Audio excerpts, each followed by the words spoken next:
My name is John Sheridan. I'm an artist and activist, and I live in Oakland, California. I'm creating this video today, July 14th, as we continue seeing a tremendous increase of confirmed cases of COVID-19 in the United States. There were over 65,000 new cases reported today, 935 deaths, and over 440,000 new cases this past week alone. This is the fifth semi-daily video I'm creating and posting to social media to raise our awareness of the absolute and immediate need for universal COVID-19 testing and tracing. This pandemic is radically altering all of our lives, and eventually it will affect every single person's life on this planet. It's all our obligation, yours and mine, to understand as much as we can about this pandemic because it may mean the difference between life and death, if not for us, for those closest to us. Today is also the third day of a hunger strike that I began early on July 12th to protest our incomprehensible resistance to implementation of a national program of universal COVID testing and tracing in the United States. I'm hoping to bring a focus to this issue that it for some reason does not now have. I am refusing food if that will help bring attention to the crucial steps we as a nation must take, not to delay, but to actually stop this virus. I and others believe we truly can stop this virus, largely in its tracks. We have the technology and the expertise. All it takes is some money and political will. We are all worried, and most of us are doing what we can individually to slow the spread of the COVID-19 virus. But it's not enough, even with all the tremendous personal sacrifices and tragic losses that people are undergoing. As it is now, this will not stop the virus from spreading. Dr. Irwin Redlener, talking on Michael Moore's program Rumble, has stated, as this graphic shows, that we face perhaps 200 million people infected and possibly 800,000 to 1.5 million early deaths from the virus if we continue with what we are doing. Our response to the pandemic is the problem.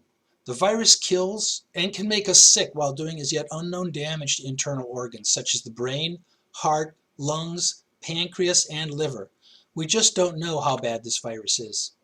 That makes it all the more crucial that we do our best to completely eradicate it now, not later, after it has killed hundreds of thousands of innocent, vulnerable people. We cannot remain callous about all of these deaths because the people who die from COVID-19 lose an average of 11 years off of their lives. It's important to see visually how new cases and deaths in the United States have skyrocketed in recent weeks. This graph shows the huge increase in new cases in the United States on the left, and equally horrifying increasing rates of death on the right. We can't remain complacent in the face of such numbers and such an increasing rate. There's confusion about the apparently enormous numbers of different symptoms that people who have been infected with COVID-19 exhibit. We may in fact not be getting sick and dying so much of the virus itself attacking us. Listen to this quote from Eric Topol, a physician, scientist, and author, from a post on Twitter who states, quote, "We conclude that death in COVID-19 is primarily a consequence of immune-mediated rather than pathogen-mediated organ inflammation and injury," unquote. This would appear to mean that those of us who die from COVID-19 die more from an overreaction from our own immune system rather than dying directly from damage done by the virus itself. This may be helpful in the development of a vaccine in the long run, but in the short run it may mean that tissues that are not directly attacked by the virus may be damaged by our own over-the-top immune response. This may help explain some of the many areas of the body that appear to sustain damage, even in asymptomatic people. Statistics show that as many as 40% of us who are infected do not exhibit obvious symptoms. Again, this points to the crucial need to find those of us who test positive and isolate them for 14 days at government expense until the virus burns itself out and they can get right back to living life, hopefully now no longer infectious and resistant to further infection. Finding, isolating, and allowing the virus to burn itself out without infecting the rest of us must be a priority in our thinking, our speaking, and our actions. States and cities alone cannot marshal the resources, nor the organizational oversight needed to manage a program of this scope and scale. The haphazard, partial, confused, and patchwork response to the pandemic is lethal to getting it under control. And we have to get it under control or risk many, many more illnesses, many more deaths, and a continuing contraction in an already criminally unequal economy. A word about my hunger strike. It does feel strange not eating for 3 days, except for some electrolytes and carrot juice. But as I like to say, sometimes you just have to do the right thing. Modern life makes us cowards. It makes us complacent.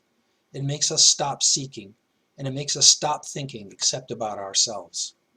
We have to move forward as individuals and as a people and begin to make everyone's welfare as important as our own. We need to emerge from the emotional, intellectual, spiritual, and aesthetic darkness this nation has allowed itself to sink into. I don't know if by a hunger strike I'm going to find light or something else, but I want to challenge and encourage us to think beyond ourselves to the health and well-being of others and of the planet itself.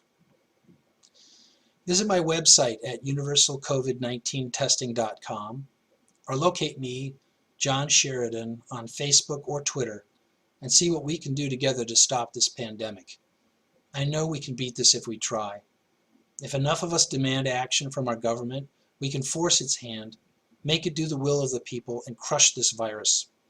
We need to use all our tools and all our wits, but we won't prevail anytime soon without demanding and getting universal testing and tracing.